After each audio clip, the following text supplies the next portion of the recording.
The humid air of Louisiana in 1872 hung heavy, thick with the scent of cypress trees and decaying leaves, a stark contrast to the crisp, clean air Elias Thorne was accustomed to in New York.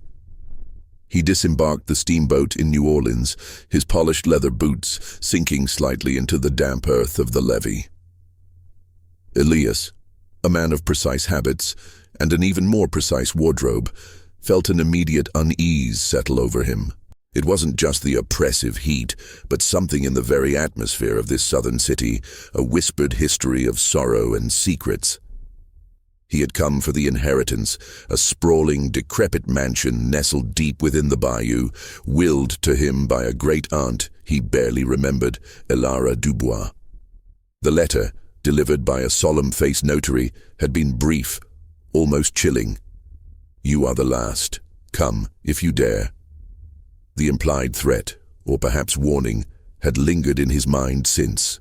Elias had initially dismissed it as the eccentricities of an old woman, but the recurring nightmares of shadowed figures and distant screams had begun to gnaw at his composure. A hired carriage, driven by a taciturn man named Silas, awaited him. Silas, with eyes that seemed to have seen too much, offered little conversation beyond directions. As they left the bustling, albeit humid streets of New Orleans behind, the landscape transformed. The grand oaks, draped in Spanish moss, grew denser, their branches forming a living canopy that plunged the road into perpetual twilight. The air grew heavier still, thick with the buzz of unseen insects and the distant croaking of frogs. The sense of isolation was palpable, and with it, a creeping anxiety that Elias, a man of logic and reason, struggled to reconcile. The mansion, when it finally emerged from the encroaching wilderness, was a monolithic shadow against the fading afternoon light. Its once grand facade was now peeling and stained, the ornate ironwork on the balconies rusted and contorted like skeletal fingers. Broken windows stared out like empty eyes, reflecting the dim light of the swamp. A chill, unbidden and sharp, ran down Elias's spine despite the heat. This was not merely an old house, it was a mausoleum. Silas stopped the carriage at the overgrown gates, refusing to go closer. "That's as far as I go, mister," he grunted, his voice gravelly. "Folks say that place. It ain't right." Elias offered a curt nod, paid him, and watched as the carriage quickly turned and disappeared back down the long, winding driveway, leaving him utterly alone in the oppressive silence. He pushed open the creaking gates, their hinges groaning in protest, a sound that echoed eerily through the stillness. The pathway leading to the front door was choked with weeds, the once manicured gardens now a wild tangle of forgotten flora. As he approached the grand oak door, he noticed faint, almost imperceptible carvings etched into its dark wood. Symbols that looked ancient and unsettling, a language he didn't understand. A shiver, unrelated to the temperature, traced a path down his back. The door, surprisingly, was unlocked. It swung inward with a prolonged, mournful wail, revealing a cavernous entryway plunged into gloom. Dust motes danced in the sparse shafts of light that pierced the grimy windows, illuminating the decaying grandeur within. Cobwebs hung like tattered drapes, and the air was stale, thick with the scent of disuse and something else, something metallic and faintly sweet, like old blood. Elias's hand instinctively went to the small leather-bound journal in his coat pocket. A habit from his days as a budding investigative journalist, a relic of a life he'd thought he'd left behind. He stepped inside, his footsteps echoing ominously on the hardwood floors. The silence was profound, broken only by the frantic beat of his own heart. A grand staircase, its banister intricately carved, spiraled upwards into the darkness, its upper reaches swallowed by shadow. Portraits of stern-faced ancestors, their eyes seeming to follow him, lined the walls, their expressions unreadable in the dim light. Elias felt a profound sense of being watched, an unsettling awareness that was more than just his imagination. He moved through the house, each room a testament to forgotten lives and untold stories. The drawing room, with its faded velvet furniture and shrouded piano, felt as though its last inhabitants had simply vanished. The library, lined with countless volumes, held a musty scent of aged paper and something else, a faint, almost imperceptible aroma of decay. In the kitchen, rusted pots hung from a soot-stained rack, and a single cracked teacup sat on the dusty table, as if someone had just left it there, interrupted in the middle of a mundane task. As twilight bled into full night, plunging the mansion into an almost complete darkness, Elias found himself in the study, a room dominated by a massive mahogany desk and a large stone fireplace. On the desk, illuminated by the last vestiges of daylight filtering through a grimy window, was a single faded photograph.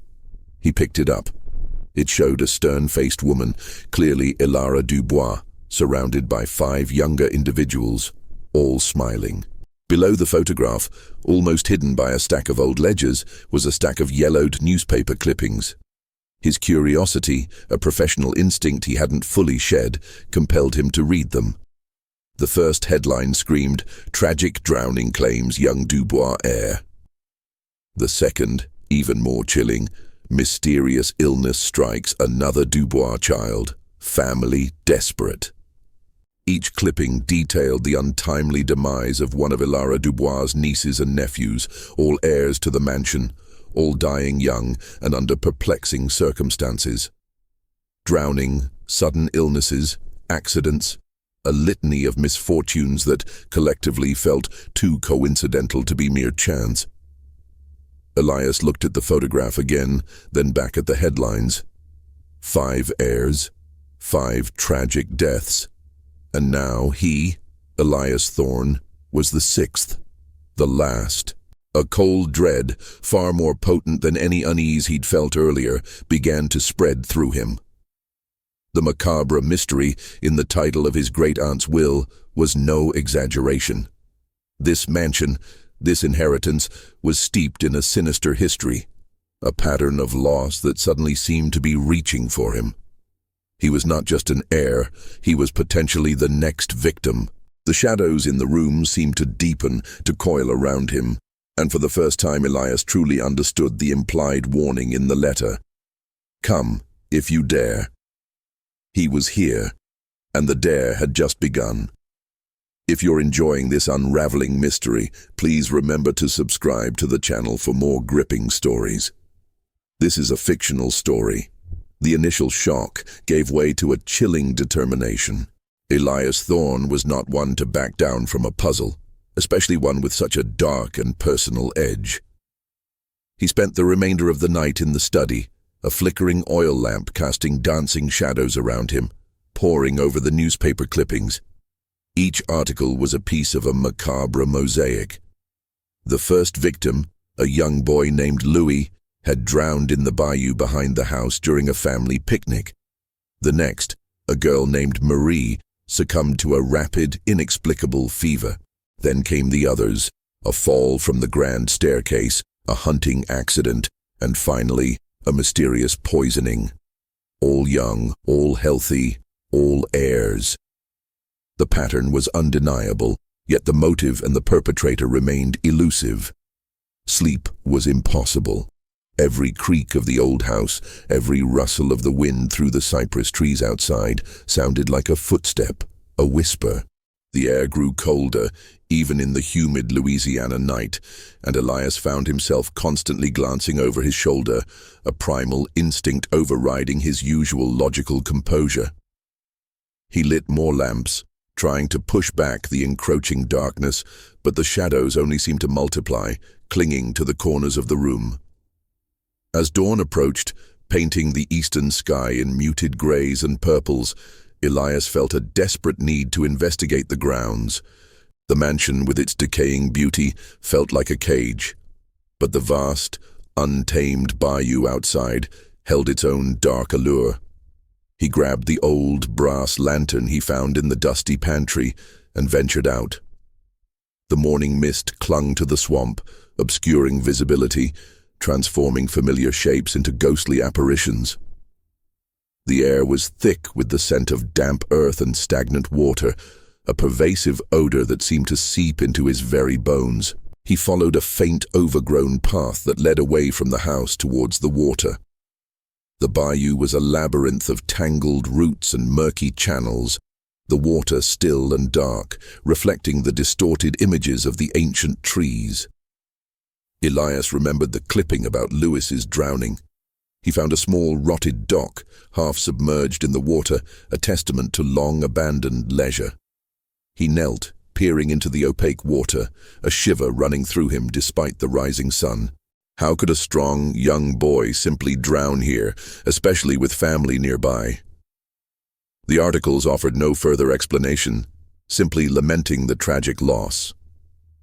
Further along the path, he discovered the remnants of what looked like an old hunting lodge, overgrown and crumbling. This was where the hunting accident involving another heir, Robert, had occurred. The lodge's windows were shattered, and the door hung precariously from a single hinge.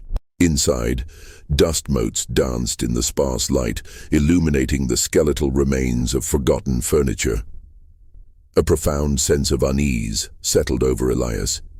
He imagined the scene, the excited shouts of a hunting party, the sudden, terrible sound of a misfired rifle, the shocked silence that followed. But who else was there? The article had been vague on details, focusing only on the tragedy. Elias spent hours exploring, his mind racing, piecing together fragments of information, trying to find a common thread. The mansion itself seemed to hold its breath, watching him. He noticed subtle details, a slightly disturbed patch of earth near the old well, almost hidden by overgrown ivy. A faint, lingering scent of something acrid in the disused carriage house. These were not random occurrences. They felt deliberate, carefully orchestrated. As he returned to the mansion, exhausted and covered in mud, he noticed something he had missed the previous night.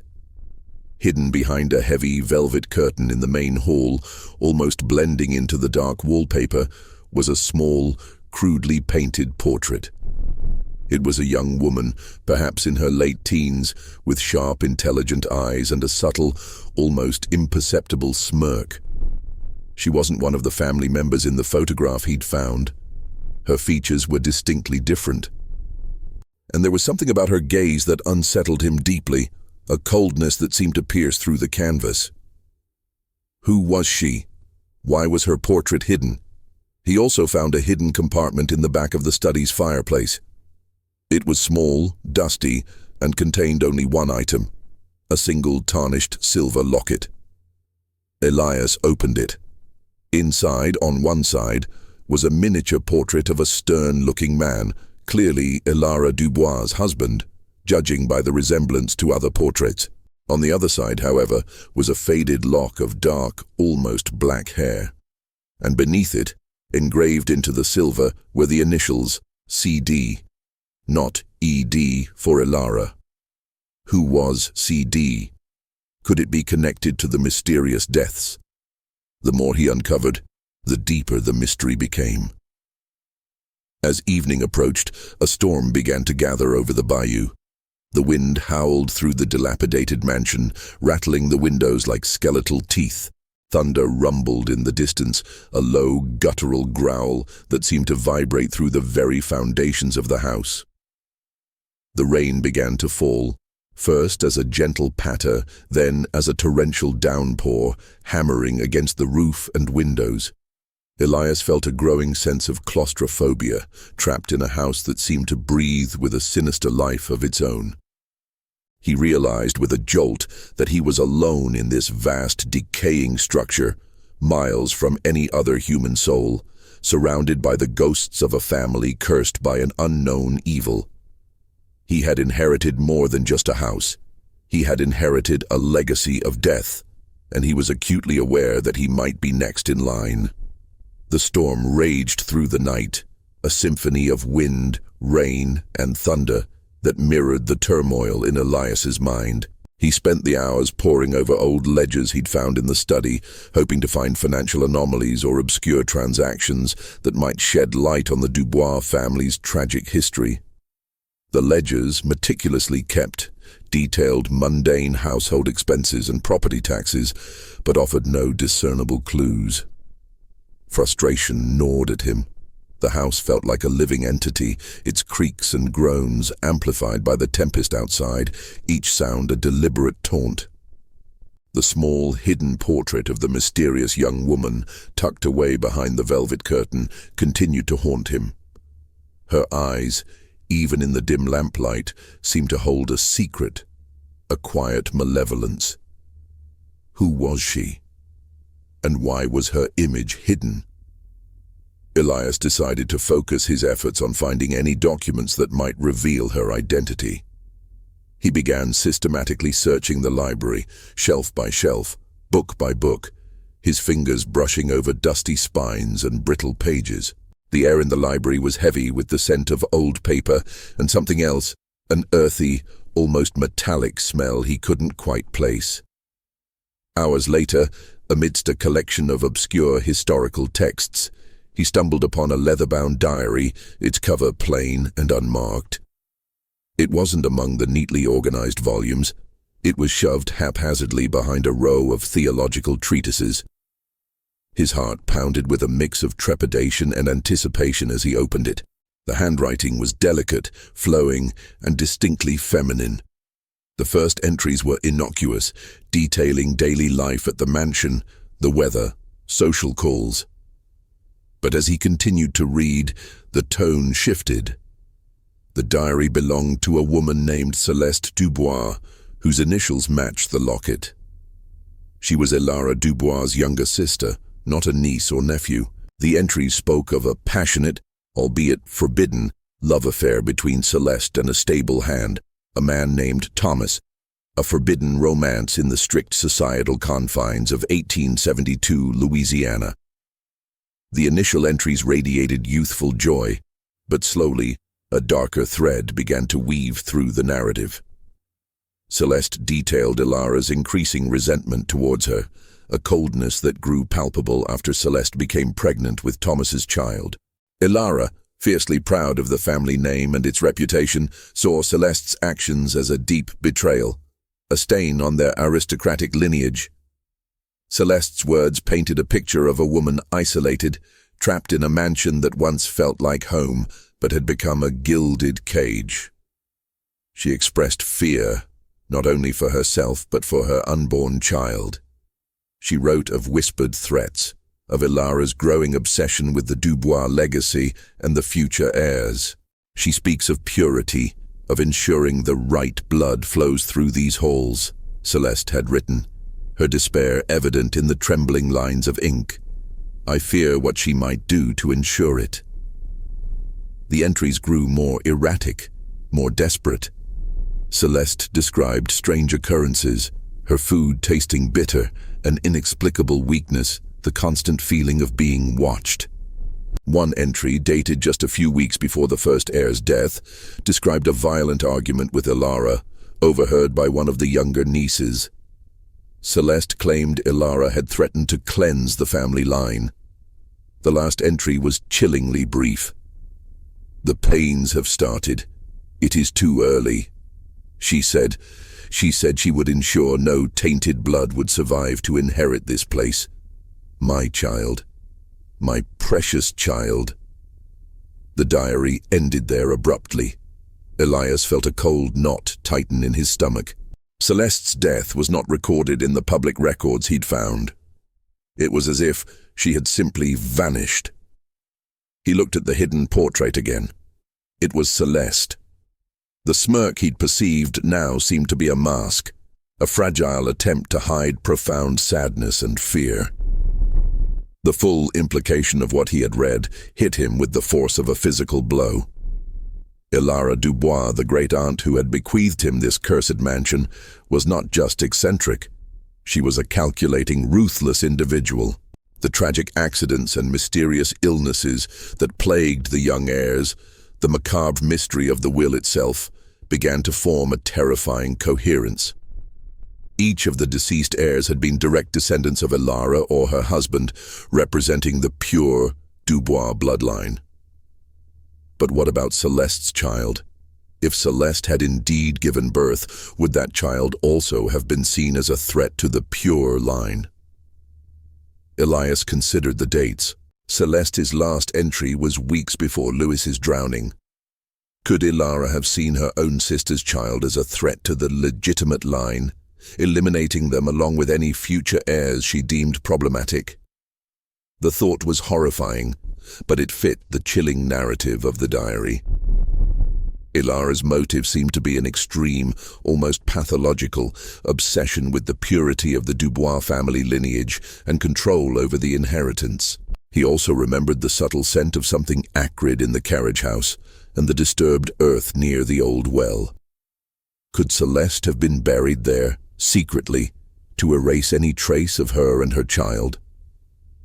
The pieces were beginning to align, forming a grotesque picture of a family consumed by dark secrets and a matriarch driven to unthinkable acts.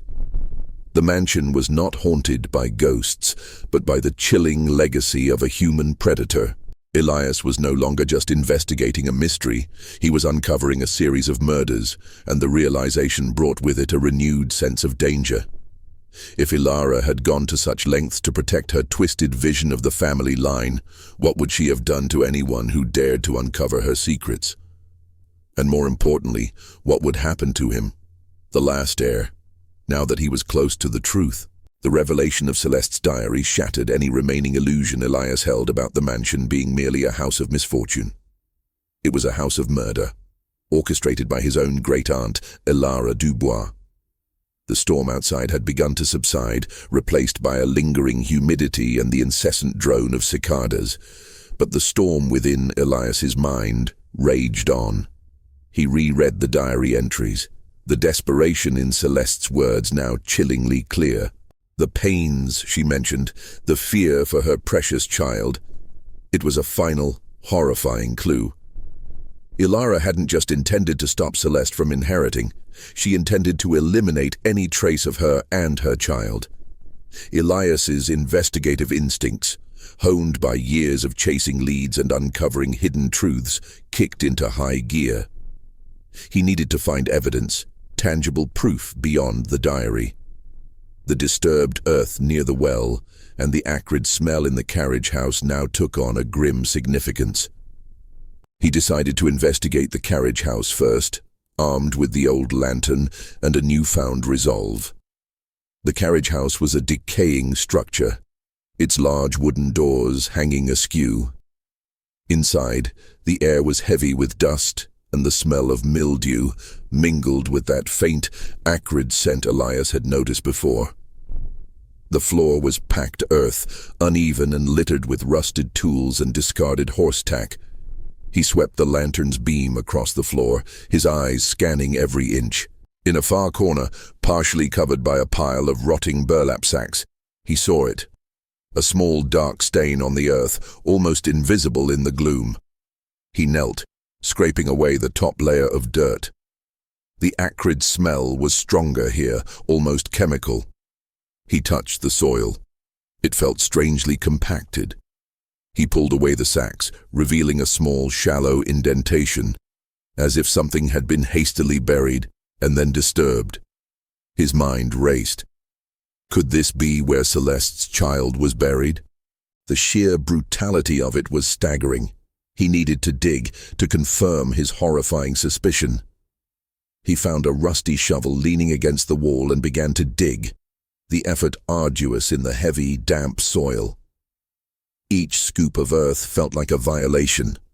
After several feet, the shovel struck something solid. His breath hitched. He cleared away more dirt, his hands trembling. It was a small, wooden box, barely larger than a shoebox, crudely fashioned. He pried open the lid.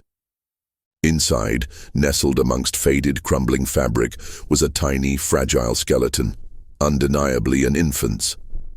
A wave of nausea washed over Elias. He stared at the minuscule bones, a profound sadness mixing with his horror.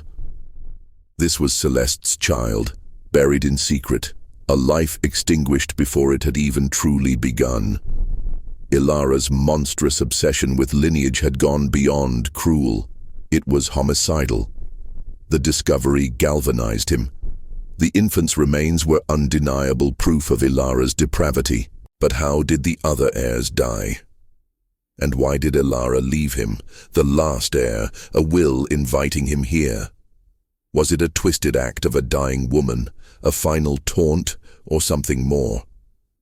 He carefully reburied the box, his heart heavy, a silent promise made to the forgotten infant. He then turned his attention to the well. It was an old stone well, its rim cracked and overgrown with moss. The ground around it was damp, and Elias noticed the disturbed earth he'd seen earlier. He found a heavy, rusted iron crank mechanism, once used to draw water, now jammed.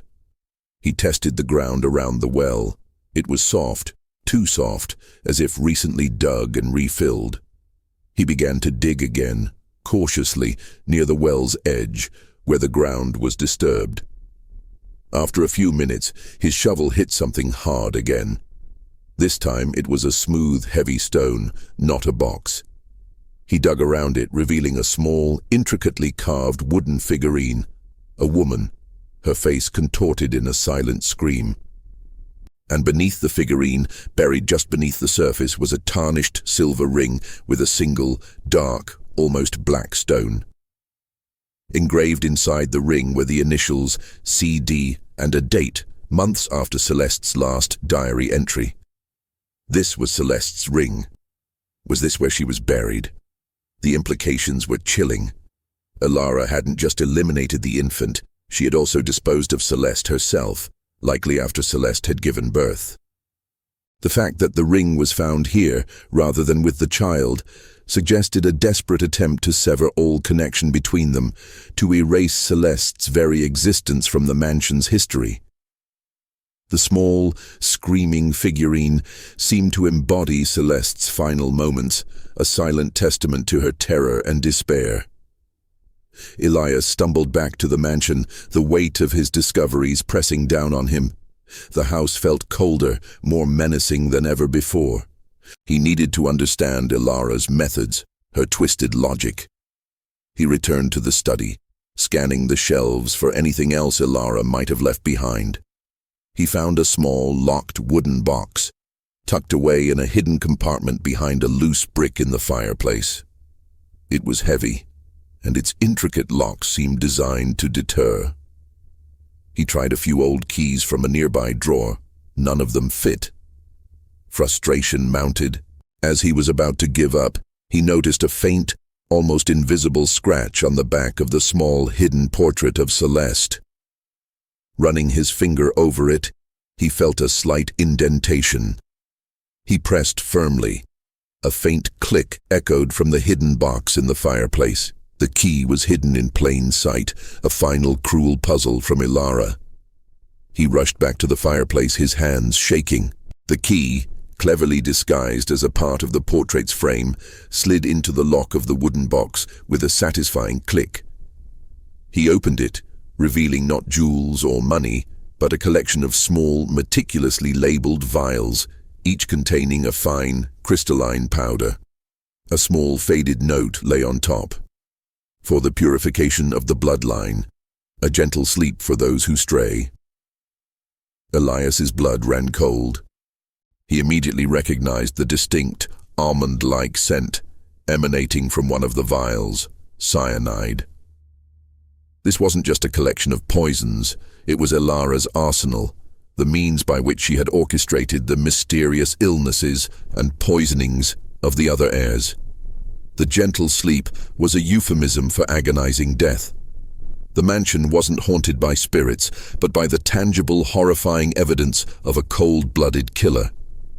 He had found the physical proof, the motive, and the instruments of death.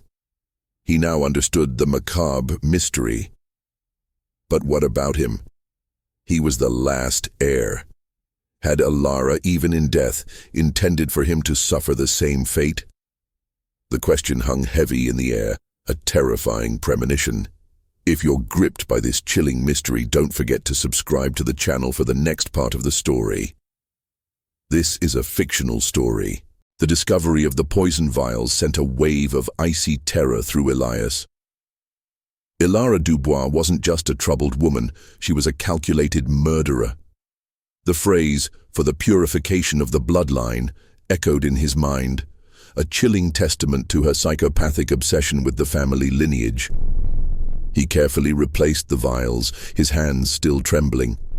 The sheer audacity of leaving such an incriminating collection behind, almost as if daring someone to find them, was horrifying. He began to reconsider everything. Why was he the last heir? Why did Elias's will explicitly state the macabre mystery and invite him to the mansion? It felt less like a genuine inheritance and more like a twisted game. Was he meant to uncover her crimes? Or was he meant to be the final victim in her horrifying quest for purity? The storm had passed, but the air in the mansion was still heavy, charged with a palpable tension. He knew he couldn't stay in the mansion. The walls seemed to close in, the air growing thick with the ghosts of Elias's victims.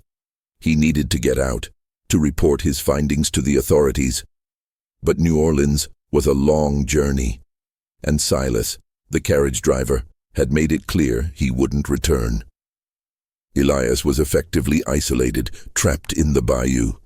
He decided to spend the remaining daylight hours securing his findings and making a plan for escape. He meticulously documented everything in his journal: the location of Celeste's buried child, the discovery of her ring, the hidden portrait, and, most damningly, the poison vials. He even took a small sample of the crystalline powder from one of the vials, wrapping it carefully in a piece of cloth for future analysis. This was crucial evidence. As dusk approached, casting long, eerie shadows through the mansion, Elias moved with heightened caution. He felt an undeniable sense of being watched, a phantom presence that made the hairs on his arms stand on end. Every creak of the floorboards, every rustle of the wind outside seemed amplified, imbued with a malevolent intent. He locked the study door from the inside, barricading it with a heavy desk chair. It offered little protection against a determined killer, but it was a small comfort. He tried to sleep in the study, curled up in a dusty armchair, the lantern burning low beside him. But sleep wouldn't come. His mind replayed the diary entries, the headlines, the grim discoveries. He thought of the young, innocent lives cut short, the desperate fear of Celeste, and the cold, unyielding ambition of Elias. He realized the macabre mystery wasn't just about the deaths, but about Elias's ultimate legacy, her twisted desire for control even from beyond the grave. Sometime in the dead of night, a distinct sound pierced the oppressive silence, a faint, almost imperceptible scratching coming from within the walls. Elias froze, his heart pounding in his chest. It wasn't the house settling, it was too rhythmic, too deliberate. He extinguished the lantern, plunging the study into near total darkness, and listened intently. The scratching continued, moving slowly, as if something was being dragged or scraped along the interior of the wall, directly behind the grand bookshelf. He crept silently towards the sound, his bare feet making no noise on the wooden floor. He pressed his ear against the bookshelf. The scratching was louder here, undeniably coming from behind the shelves. He fumbled for a match, his hands shaking, and lit the lantern. The beam illuminated the back of the heavy, built-in bookshelf. He examined it closely. There was a faint seam, almost imperceptible along one of the panels. It was a hidden passage. His mind raced. A hidden passage. Was it something Elias used? Was someone else in the house? The thought sent a fresh wave of dread through him. He pushed against the seam. It didn't budge. He searched for a latch or a lever. His fingers brushed against a small, ornate carving on one of the shelf supports. He twisted it gently. With a soft click, a section of the bookshelf slowly pivoted inward, revealing a narrow, dust-filled passage leading into absolute darkness. The air from the passage was cold and still, carrying a faint, musty odor that was subtly different from the rest of the house, perhaps indicating stale air from a sealed-off area. His initial thought was that this was Ilara's secret escape route, or a way to move through the house unseen. But the scratching sound, had it come from inside this passage? Armed with the lantern, Elias cautiously stepped into the hidden passage. The air was thick with dust, making him cough. The passage was narrow, barely wide enough for one person, and stretched deeper into the house than he anticipated. The walls were rough-hewn stone, suggesting it was part of the original, older construction of the mansion. He moved slowly, his senses on high alert, the light from his lantern cutting through the oppressive darkness. He followed the passage, which twisted and turned, occasionally opening into small, cramped alcoves. Some of these alcoves contained dusty crates and old, forgotten furniture, long since discarded. He passed what looked like a disused dumbwaiter shaft, its rope long rotted away. The scratching sound had stopped, but the feeling of an unseen presence intensified. He felt a chilling draft, hinting at another opening, another way out or in. The passage eventually led him to a small, hidden chamber, not much larger than a closet, located directly beneath the grand staircase. In this chamber, he saw something that made his blood run cold. Lying on a dusty wooden crate was a small, well-worn leather pouch. He opened it, his fingers brushing against a handful of small, sharp-edged metal objects. Thin, almost needle-like implements, some with traces of a dried, dark residue. Beside them lay a small, intricately carved wooden pipe of the kind used for smoking opium. And most disturbing of all, a faded, detailed schematic drawing of the mansion's plumbing system, with several sections highlighted in red. One of the highlighted sections led directly to the kitchen tap and the master bedroom's basin. The implications were horrifyingly clear. The mysterious illnesses and poisonings weren't just about the vials. Ilara hadn't always administered the poisons directly. She had found a way to contaminate the water supply, a slow, insidious method of delivering death. The scratching sound he had heard? Perhaps not a person, but rats or some other vermin nesting within the walls, their movements creating the illusion of a hidden presence. But the true unseen hand was Ilara's, subtly delivering death through the very water her heirs drank and used. He realized that even in his current isolation, he was not safe. The well was his only source of water, and he hadn't yet checked its integrity. This discovery, far from easing his mind, amplified his sense of vulnerability. He was in a house designed not just to hide secrets, but to deliver death.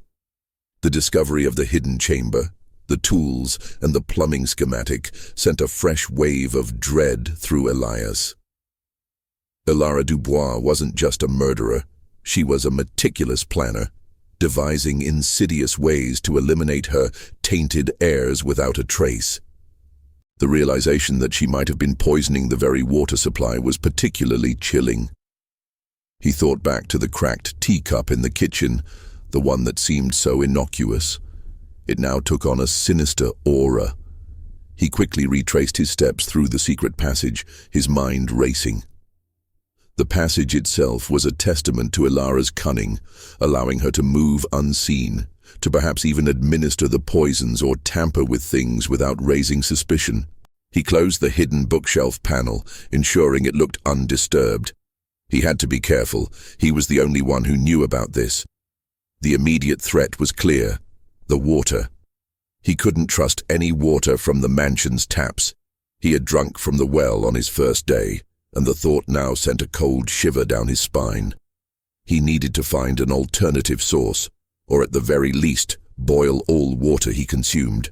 His hunger and thirst, which he'd largely ignored in his frantic investigation, now asserted themselves. His next priority was to confirm the integrity of the well. He returned to it, scrutinizing its stone structure, looking for any signs of tampering or contamination. The disturbed earth he had found earlier, where Celeste's ring was buried, was still fresh in his mind. He examined the well bucket, noting its aged wooden construction. There was no obvious residue, but that meant little. The poisons Ilara used were likely colorless and odorless, designed to be undetectable until their fatal effects. He needed to find someone, anyone, to help him. But he was deep in the bayou, and the nearest town was miles away. The silence of the swamp, usually broken only by the chirping of insects and the calls of nocturnal birds, now felt ominous, pregnant with unseen threats. He considered his options.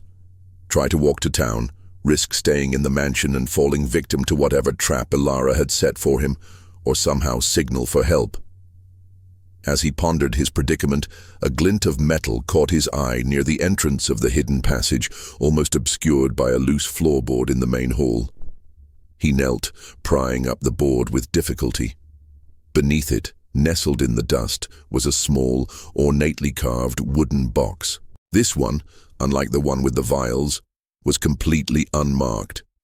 He opened it carefully.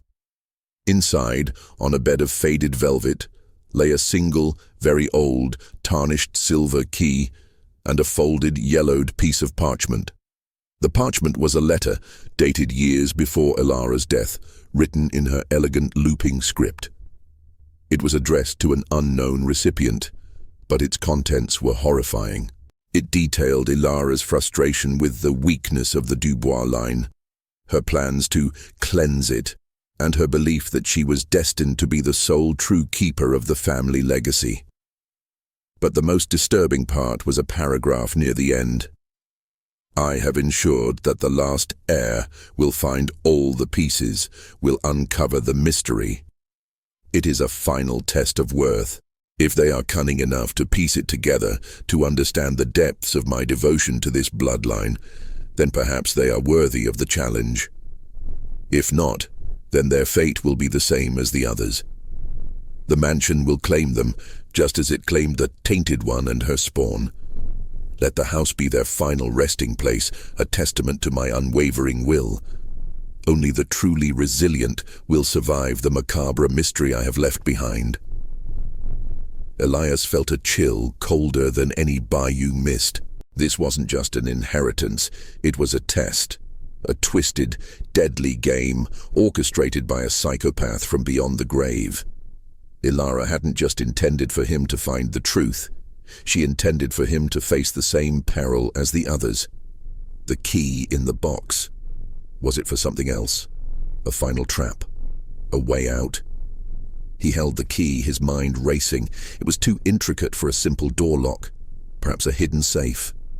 He remembered the numerous locked cabinets and drawers scattered throughout the mansion, most of which he hadn't had time to investigate thoroughly.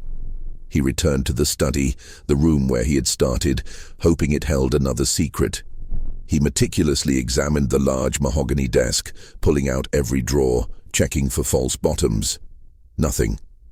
He then turned his attention to the grand, intricately carved fireplace.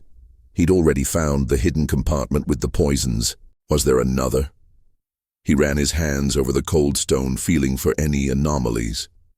After a few minutes, near the base of the hearth, he felt a subtle indentation. He pressed it. A small, almost invisible panel slid open with a faint click, revealing a shallow recess. Inside the recess, there was another small, leather-bound journal, much older than Celeste's diary, its pages brittle with age. And next to it, a small, intricate wooden box, perfectly sized for the silver key. Elias took a deep breath, his heart pounding. This was it, the final piece of Ilara's deadly puzzle. He inserted the silver key into the box. It turned smoothly, and the lid opened. Inside lay not more poisons or grim secrets, but a single, ornate, gold-plated pistol, clearly well-maintained, and a small stack of gold coins. And beneath them, a final, chilling note from Ilara, her familiar, elegant script filling the page. The game is almost complete, dear Elias. You have proven yourself cunning. You have unearthed my devotion. Now the final choice. The bayou holds many dangers, unseen and unforgiving. The path to freedom is fraught with peril. This is your tool for survival, your payment for the truth. Use it wisely, or perish, like the others, a final testament to the House of Dubois and its enduring legacy. The true heir is the one who survives the last challenge. Elias stared at the pistol, then at the gold coins, then back at the note. Elias hadn't just intended to kill him. She had given him the means to defend himself, but also to potentially fall into a final, deadly trap. The gold coins were enough for safe passage out of the bayou, perhaps to hire new help. The pistol? For what? The bayou was indeed dangerous, filled with alligators and venomous snakes, but Elias's note implied a more direct threat. He was not just battling the environment, he was battling Elias's final, unseen design. The game wasn't over. It had just entered its deadliest phase. The pistol felt heavy in Elias's hand. Elias's note echoed, "The true heir is the one who survives the last challenge." He pocketed the gold and loaded gun, needing to leave the Death Trap mansion fast. But the carriage was gone, and the swamp treacherous. He gathered sparse supplies. A guttural growl from the master bedroom froze him. It was too human. He crept toward the grand staircase, remembering its fatal accidents, fueled by grim resolve not to be another name on Elias's list. He ascended the creaking stairs. The second-floor air was cold, with a metallic tang. The master bedroom door was ajar. Inside, a hulking man, back to Elias, rummaged through a chest. The man turned, massive, gaunt, with wild hair and vacant, mad eyes, gripping a hunting knife. "Who are you?" Elias demanded, pistol raised. "Heir," the man rasped, smiling unsettlingly. She said, "Wait for the last one, to finish the game." Elias's blood ran cold. This was Elias's unseen hand. "Elias sent you?" "She cared for me," he mumbled. "Protect the house, protect the legacy. The tainted must be removed." He gestured with the knife. "The others, the heirs, did you kill them?" Elias asked, horrified. He chuckled. "Accidents. They tripped. They fell. The water. It was bad. I just helped them along. Like she wanted." He stepped closer. "You are the last obstacle, but the game must end." Elias realized he faced a deranged, devoted killer. He needed to escape. "What is your name?" "Caleb," he grunted. "Caleb Thorne. I am the true protector." Elias reeled. Caleb Thorne? His family name? A forgotten, illegitimate relative, twisted by Elias. The final horrifying twist. Not an outsider, but a mad kinsman. Elias's lethal guardian. Survival meant outsmarting Caleb, who was bred for this very moment. The revelation of Caleb Thorne's identity, a mad, forgotten family member twisted by Elias, was the ultimate insidious layer of her game. Caleb stepped forward, hunting knife glinting, his eyes wide with madness. "She said you would bring outsiders, to expose the truth. But the truth belongs only to her, only to the house." Elias knew confrontation was unavoidable. He couldn't outrun a man who knew the mansion intimately. He had to use his wits. What truth, Caleb? Elias's truth, or what she did to Celeste and her child? Caleb's eyes narrowed, then returned to their vacant stare. Celeste was weak, her blood tainted. Elias had to protect us. He took another step. "You don't understand her devotion." Elias realized reasoning was pointless. Escape or incapacitate. He spotted a heavy brass lamp. As Caleb lunged, knife raised, Elias ducked, grabbed the lamp, and swung it. It struck Caleb's head with a sickening thud. Caleb staggered, grunting, his vacant stare hardening into rage. "You will not defile this house." Caleb roared, charging faster. Elias sprinted out of the master bedroom and down the grand staircase, Caleb hot on his heels. Elias knew he needed to use the mansion's layout to his advantage. He burst into the library. As Caleb entered, Elias knocked over a heavy bookshelf, creating a chaotic barrier. This bought precious seconds. Elias dashed for the kitchen, hoping its narrow spaces would hinder Caleb. He grabbed a heavy iron skillet. As Caleb burst in, Elias swung it at his legs. Caleb roared in pain as the skillet hit his knee, making him stumble and drop the knife. Elias kicked the knife away, then grabbed a thick rope, quickly barricading Caleb inside the pantry. Caleb slammed against the door, but it held. Elias leaned against the counter, heart hammering. Caleb was trapped, but not for long. He had to get out and get help. He remembered the old well outside, his last hope to incapacitate Caleb permanently. He sprinted out the back door into the humid night. He reached the well, its crank jammed. He hammered at the rusty gears with a stone, desperately trying to free them to lure Caleb. He heard the pantry door splinter. Caleb was coming. Elias worked faster. The mechanism finally gave way. He began lowering the bucket into the well. He then pried up a heavy iron grate from a storm drain. Caleb burst from the house, eyes blazing with fury. "You can't escape the house, Heir," he bellowed. "She won't allow it." He was bleeding, but determined. Elias stood by the well, grate in hand. "This is where it ends, Caleb. Ilara's game is over." He braced himself. This was Ilara's true, last challenge, confrontation with her twisted legacy. This was a fight for his life and for future heirs. Caleb, a mask of furious madness, charged Elias. Elias dodged, using the heavy iron grate to block a punch. Caleb was immensely strong, fueled by deranged purpose. Elias realized he had to exploit Caleb's single-mindedness, not engage him directly. "Ilara poisoned them, Caleb," Elias shouted, trying to pierce his fanaticism. "She killed them all, including Celeste and her child. She used you." Caleb roared in pure rage and denial. "Lies. She protected us."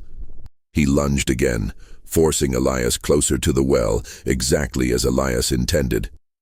Elias feigned a stumble. As Caleb surged forward, Elias dropped to one knee, sweeping the grate low. Caleb tripped, sprawling hard beside the well, momentarily stunned.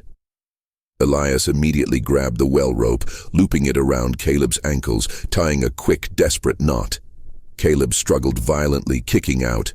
"No! She commands me!" Caleb screamed, voice raw.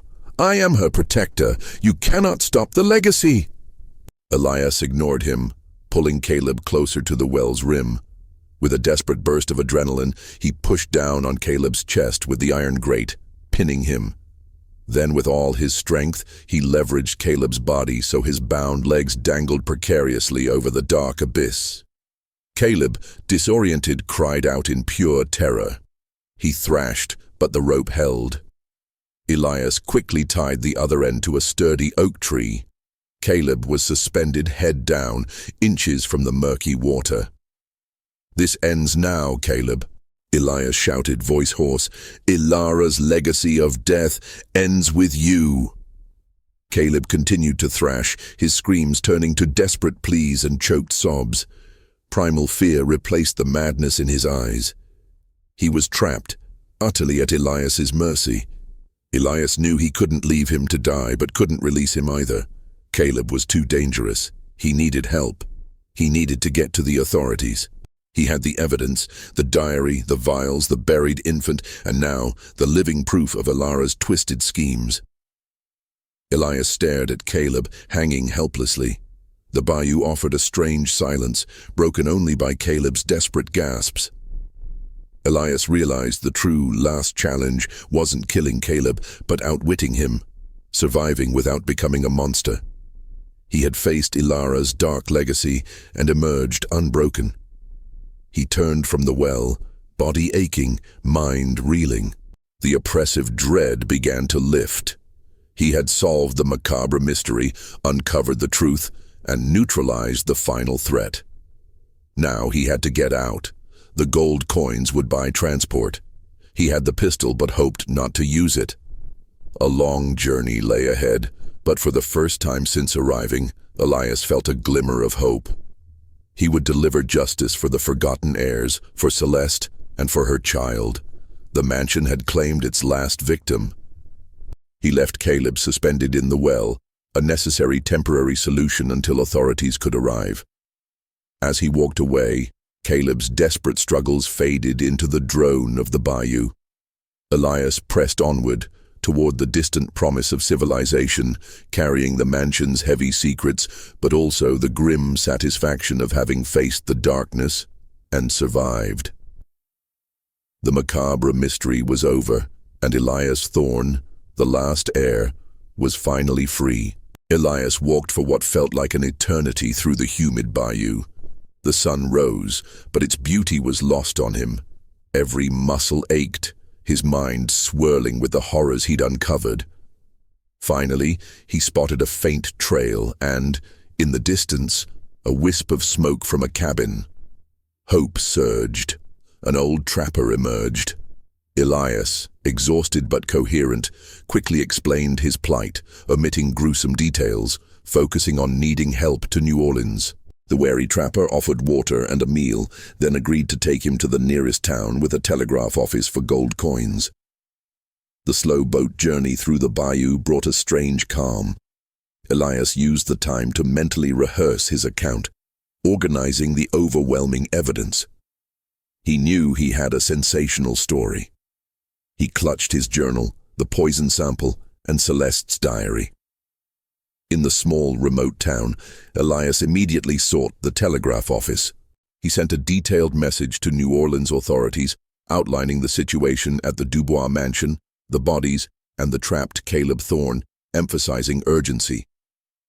He followed up with a message to a trusted colleague at the New York Herald, hinting at a macabre mystery that would ensure the truth and justice. Within 2 days, New Orleans deputies, a coroner, and a guide arrived. Elias led them directly to the well. Caleb Thorne was still alive, but delirious and weakened. The deputies cautiously brought him up, securing him with chains. His vacant eyes still held a flicker of Ilara's twisted legacy, but his fight was gone.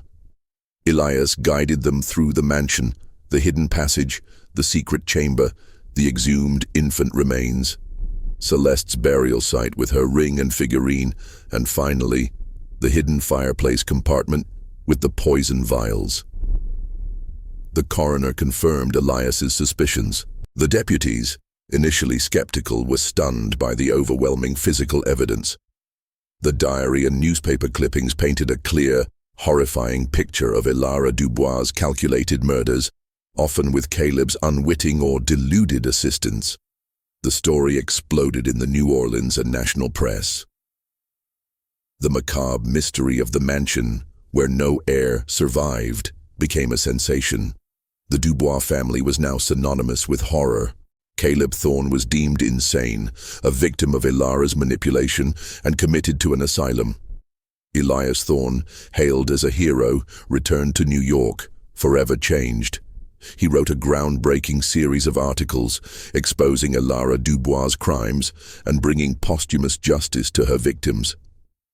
He funded a proper, dignified burial for Celeste and her infant child. The mansion, forever tainted, was eventually sold, its dark legacy too heavy. It fell into disrepair, a silent monument to its horrifying macabre mystery. Elias, though he never fully escaped the bayou's nightmares, found new purpose in journalism, dedicating himself to uncovering hidden truths and fighting for justice.